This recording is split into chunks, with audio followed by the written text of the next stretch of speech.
আমাদের এই ছাত্রছাত্রীরা আজকের স্বতঃস্ফূর্তভাবে তারা একটা দাবি জানাচ্ছে, কারণ তাদের মনে হয়েছে যে যে তিনজন শিক্ষককে তারা বেশ কিছুদিন স্কুলে দেখতে পাচ্ছে না।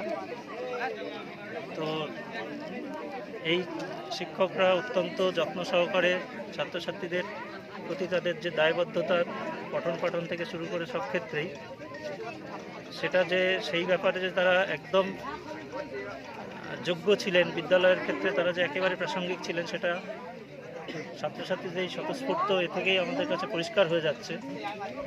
তো সেই শিক্ষকদের আজকের জীবনের একটা দুর্বিষহ সময় এসে উপস্থিত হয়েছে। সেই সঙ্গে আমাদের বিদ্যালয়ের ক্ষেত্রেও পঠন পাঠন থেকে শুরু করে সমস্ত কাজকর্মের ক্ষেত্রেও একটা শূন্যতা তৈরি হচ্ছেও। এটা একটা অপূরণীয় ক্ষতি, সেটা আমরা কিভাবে সামাল দেব জানি না।